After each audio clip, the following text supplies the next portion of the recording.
दोस्तों, आप देख रहे हैं अध्ययन केंद्र और इस वीडियो के माध्यम से अभी हम पढ़ रहे हैं लुसेंट ऑब्जेक्टिव का बुक। और आज हम स्टार्ट किए हैं जीव विज्ञान।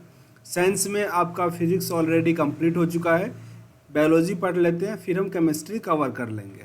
साइंस स्टार्ट करने का मेन रीज़न है कि चाहे आपका एनटीपीसी एग्ज़ाम हो या ग्रुप डी हो, उसमें जो जीके का प्रश्न 40 आएगा, उसमें से 20 प्रश्न आपका साइंस से ही आएगा। ओके, 10 प्रश्न आपका आता है करंट अफेयर से और 10 प्रश्न आता है स्टैटिक से, जिसमें कि आपका हिस्ट्री ज्योग्राफी सब कंप्लीट होता है। तो यहाँ अगर हम देखें तो जीके में सबसे इम्पोर्टेंट पार्ट आपका साइंस ही आता है। तो साइंस पे आप लोगों को भी अधिक फोकस करना चाहिए, इसलिए मैंने साइंस स्टार्ट किया है। तो हम पढ़ेंगे जीव विज्ञान। पहला जो एक्सरसाइज है इसमें दिया गया वनस्पति विज्ञान और उसकी शाखाएं, means botany and it's branches. तो उससे संबंधित प्रश्न हम कवर करेंगे। आप लोगों का काम ये रहेगा कि अधिक से अधिक लोगों तक शेयर कीजिए जिनका भी एनटीपीसी या ग्रुप डी का एग्ज़ाम है, क्योंकि ये सबसे इम्पोर्टेंट फैक्ट होगा। बायो मीन्स साइंस कवर करना सबसे ज़रूरी है। चलिए पहले प्रश्न पे आते हैं। जीव विज्ञान शब्द का प्रयोग सर्वप्रथम किसने किया? जीव विज्ञान शब्द का प्रयोग सर्वप्रथम लेमार्क और ट्रिवेर्नस ने किया था। कब किया था? 1801 में किया था, 1801 में। अभी हम साथ ही जो लुसेंट का सामान्य ज्ञान है वो भी पढ़ रहे हैं, तो आप वो भी वीडियो देखो सब्जेक्टिव का, और साथ ही ऑब्जेक्टिव का भी वीडियो देखो, तो आपको अधिक फायदा करेगा। ओके, तो लेमार्क और ट्रिवेर्नस, लेमार्क फ्रांस का था और ट्रिवेर्नस कहाँ का था? ग्रीस का था।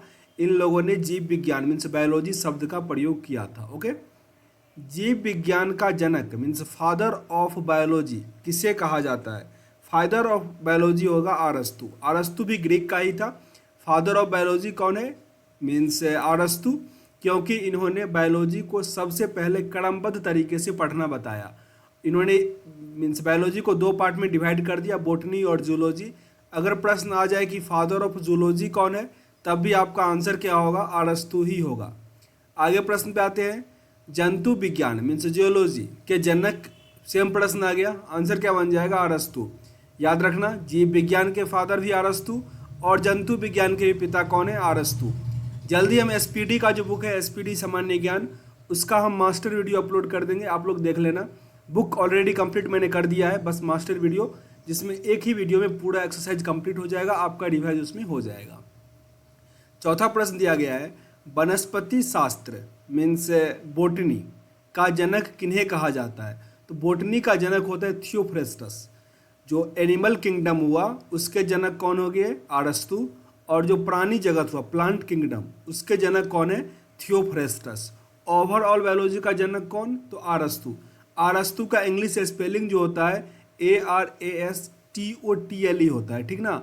तो इंग्लिश में अगर कभी क्वेश्चन टिक कर रहे हो तो इसको अरस्तु ही पढ़ा जाएगा। आगे दिया गया हमारा, चिकित्सा शास्त्र का जनक किसे कहा जाता है? चिकित्सा शास्त्र के जनक है हिप्पोक्रेटस। हिप्पोक्रेटस को चिकित्सा शास्त्र का जनक कहा जाता है। बोटनी शब्द की उत्पत्ति किस भाषा के शब्द से हुई है? ये हुआ है ग्रीक शब्द से। ग्रीक। बोटनी शब्द की उत्पत्ति कहाँ से हुआ है? तो ग्रीक शब्द से हुआ है। हिस्टोरिया प्लांटिडम पुस्तक के लेखक कौन है? हिस्टोरिया प्लांटिडम पुस्तक के लेखक कौन है? थियोफ्रेस्टस। यही पुस्तक लिखने के बाद इन्हें फादर ऑफ मीन्स बोटनी कहा जाने लगा, थियोफ्रेस्टस को। इस बुक का नाम याद रखो, हिस्टोरिया प्लांटिडम। ओके, हिस्टोरिया एनिमिलम पुस्तक के लेखक कौन है? हिस्टोरिया एनिमिलम के लेखक है अरस्तु। अरस्तु। इसमें एनिमल का हिस्ट्री बताया गया, इसमें प्लांट का हिस्ट्री बताया गया। ओके, चिकित्सा शास्त्र के विद्यार्थियों को किसका शपथ दिलाया जाएगा? जो चिकित्सा शास्त्र के फादर होंगे उन्हीं का शपथ दिलाया जाएगा, मतलब हिप्पोक्रेटस। हिप्पोक्रेटस का शपथ दिलाया जाता है। कई बार पूछा गया ये प्रश्न है, ऑप्शन नंबर डी इसका सही होगा। 10वें प्रश्न में दिया गया है, वह विज्ञान जिसका संबंध जीवधारियों के अध्ययन से होता है उसे हम क्या कहते हैं? जीव विज्ञान। जीवधारियों का अध्ययन जीव विज्ञान। फाइकोलॉजी में किसका अध्ययन किया जाता है? फाइकोलॉजी और एक होता है माइकोलॉजी। फाइकोलॉजी में हम करते हैं शैवाल का अध्ययन और माइकोलॉजी में करते हैं कवक का अध्ययन। ओके, तो यहाँ पे फाइकोलॉजी है, इसमें हम करेंगे शैवाल का अध्ययन। पर्यावरण का अध्ययन जीव विज्ञान के किस शाखा के अंतर्गत किया जाता है? पर्यावरण का मीन्स पढ़ते हैं पारिस्थितिकी, इकोसिस्टम के अंतर्गत, पारिस्थितिकी के अंतर्गत। फूलों के संवर्धन के विज्ञान को क्या कहा जाता है? फूलों के संवर्धन के विज्ञान को फ्लोरीकल्चर कहा जाएगा। फ्लोरिकल्चर में क्या होता है, फूलों का संवर्धन, मीन्स फूलों से रिलेटेड स्टडी करते हैं हम फ्लोरिकल्चर में। डेंड्रोलॉजी, डेंड्रोलॉजी का संबंध किससे है, डेंड्रोलॉजी का संबंध है झाड़ी के अध्ययन से, झाड़ी के अध्ययन से डेंड्रोलॉजी। डेंड्रो को डेमो से कंफ्यूज नहीं कर जाना, डेमोलॉजी अगर दिया जाएगा तो भीड़ से अध्ययन करेगा, भीड़ के बारे में अध्ययन करेगा, ओके, उसको कहा जाएगा डेमोलॉजी, ओके। और ड्रोमोलॉजी मतलब स्किन का अध्ययन करेगा, स्किन का अध्ययन। यहाँ पे डेंड्रोलॉजी है, ये झाड़ियों का अध्ययन है। पुष्पों का अध्ययन क्या कहलाता है, पुष्पों का अध्ययन होता है anthology, anthology. Option number A. जीवाश्म वनस्पति विज्ञान में अध्ययन किया जाता है, जीवाश्म वनस्पति विज्ञान में हम किसका अध्ययन करते हैं, तो जीवाश्मों का, जीवाश्म का। फोसियल होता है जीवाश्म को इंग्लिश में कहते हैं। वनस्पति संवर्धन से संबंधित विज्ञान की शाखा को क्या कहते हैं, इसे हम कहते हैं हॉर्टिकल्चर। हॉर्टिकल्चर के अंतर्गत हम वनस्पति संवर्धन से संबंधित विज्ञान पढ़ते हैं। जीवों एवं वातावरण के अंतर अभिक्रिया से संबंधित जीव विज्ञान की शाखा क्या कहलाती है, मतलब जीव जिसमें जीव और वातावरण का जो रिलेशन है वो उसमें पढ़ा जाता है, वो आपका होता है पारिस्थितिकी, मीन्स इकोसिस्टम, जिसे हम पर्यावरण विज्ञान कहते हैं। उसी में हम जो लिविंग होता है और जो नॉन लिविंग होता है उसका रिलेशन पढ़ते हैं हम उसमें। 19वां प्रश्न है, वनस्पति विज्ञान की वह शाखा जिसमें शैवालों का अध्ययन करते हैं। तो अभी प्रश्न रिपीटेड हो गया, फाइकोलॉजी था। माइकोलॉजी में क्या था, कवक का था। रिपीट कर देते हैं, कवक का माइकोलॉजी, और जो शैवाल का होगा वो क्या होगा, फाइकोलॉजी। सिल्वीकल्चर वनस्पति विज्ञान की वह शाखा है जिसमें किसका वर्णन किया जाता है, इसमें होता है वन के विकास से, वन के विकास का अध्ययन करेगा सिल्वीकल्चर। सिल्वीकल्चर वन के विकास से संबंधित है। देखो सेशन अगर पसंद आ रहा हो तो लाइक और शेयर जरूर करो अपने दोस्तों के साथ।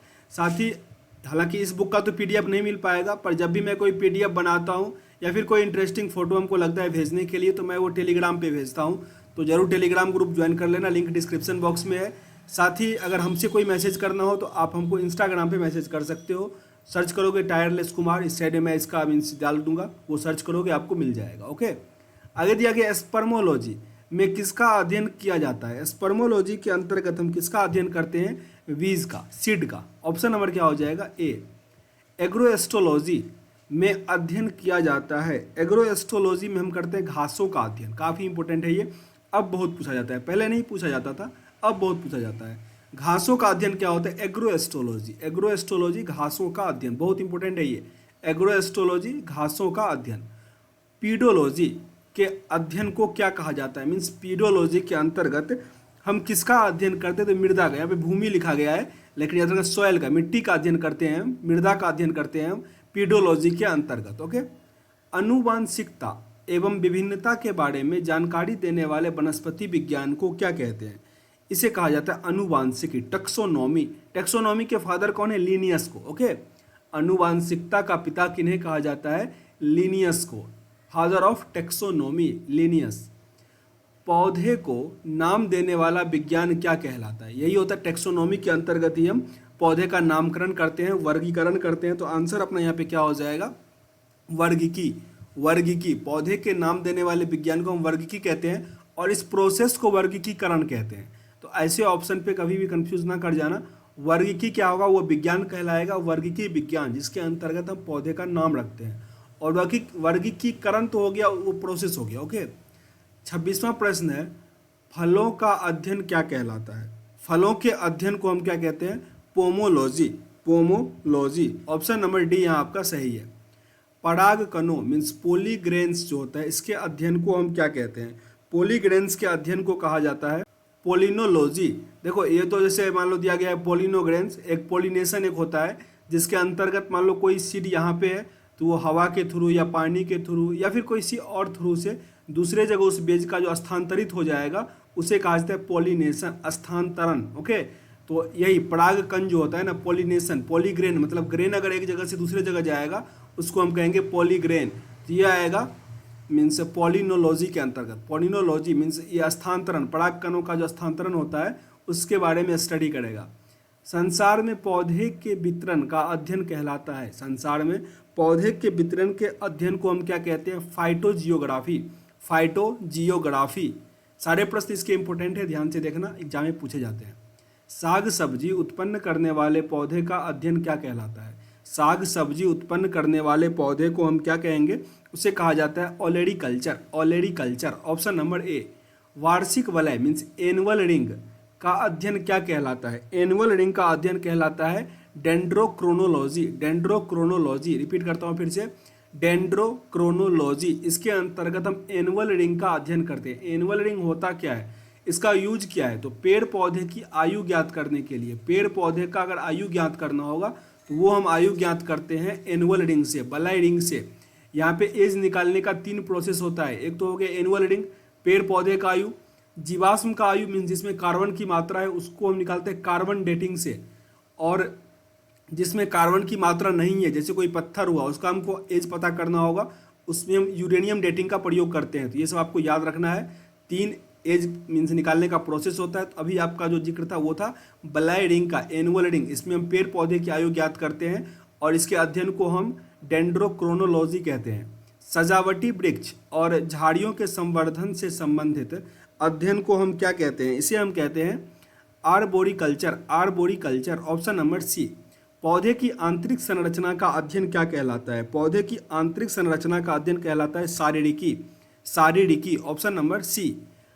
पादप विज्ञान की शाखा कवक शास्त्र में किसका अध्ययन किया जाएगा? नाम से क्लियर है, कवक शास्त्र मीन्स या तो कवक का पढ़ेंगे, फंगी फुफुंदी सब एक ही हुआ। ऑप्शन नंबर ए यहाँ आपका सही हो जाएगा, फुफुंदी का अध्ययन करेंगे।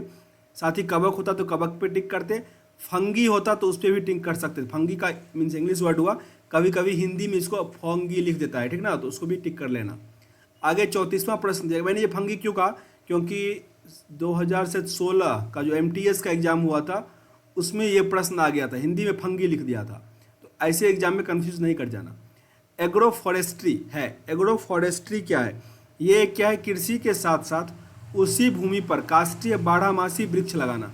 काष्ठीय बारहमासी, जैसे आम का पेड़, बरगद का पेड़ लगा दिया तो वो क्या हो गया? बारहमासी हो गया। तो कृषि के साथ साथ अगर ये भी पेड़ लगा दिया तो वो क्या हो गया? एग्रो फॉरेस्ट्री मीन्स एग्रो मतलब हो गया कृषि और फॉरेस्ट मतलब हो गया जंगल। तो खेती के साथ साथ अगर आपने पेड़ पौधा भी लगा दिया तो वो क्या हो गया? Agro forestry. वृक्ष संवर्धन किसका अध्ययन है? वृक्ष संवर्धन के अंतर्गत हम वृक्ष एवं वनस्पति की खेती का अध्ययन करते हैं। वृक्षों एवं वनस्पति की खेती का अध्ययन करते हैं। जीव द्रव्य के पृथक्करण एवं संयोजन से संबंधित वनस्पति विज्ञान की शाखा क्या कहलाती है? ये कहलाती है टिश्यू कल्चर। फिर से रिपीट कर लो, जीव द्रव्य के पृथक्करण एवं संयोजन से संबंधित वनस्पति विज्ञान की शाखा। बस सीधा समझो, जीव विज्ञान का स्टडी हम किसके अंतर्गत करेंगे? Tissue culture. टिश्यू क्या होता है? Group of cell. Group of cell जो होता है वो क्या होता है? आपका टिश्यू बनता है। ग्रुप ऑफ टिश्यू क्या बनता है? ऑर्गेन बनता है। ग्रुप ऑफ ऑर्गेन जो होता है ऑर्गेन सिस्टम बनता है, और ग्रुप ऑफ ऑर्गेन सिस्टम हमारा ह्यूमन बॉडी बन जाता है या किसी भी एनिमल का बॉडी बन जाता है। वो सेल क्या होता है? तो basic structure of means human body या फिर बॉडी कह सकते हो, वो होता है सबसे छोटा यूनिट होता है सेल का। आगे एक्सरसाइज हमारा वही है, हालांकि जो बायोलॉजी का सब्जेक्टिव चलेगा अब उस पर हम यही सेल स्टार्ट करने वाले हैं। काफ़ी अच्छा एक्सरसाइज है, ध्यान से देखिएगा उसको भी।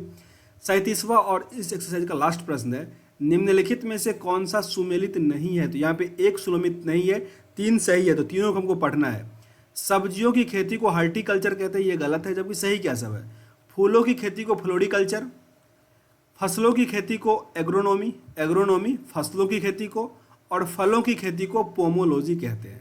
तो आंसर आपका यहाँ पे सी था, जो कि गलत था। ओके, तो टोटल 37 प्रश्न हो गए कंप्लीट। अगर सेशन से कुछ सीखने का मौका मिला हो, सेशन अगर अच्छा लगा हो तो जरूर लाइक और शेयर करो अपने दोस्तों के साथ, चाहे फेसबुक हो, व्हाट्सएप हो, हर जगह शेयर कर दो। और पसंद ना आया हो डिसलाइक भी कर सकते हो, पर कारण जरूर बताना ताकि वीडियो को इंप्रूव कर सके। मिलते हैं नेक्स्ट वीडियो में, तब तक के लिए जय हिंद।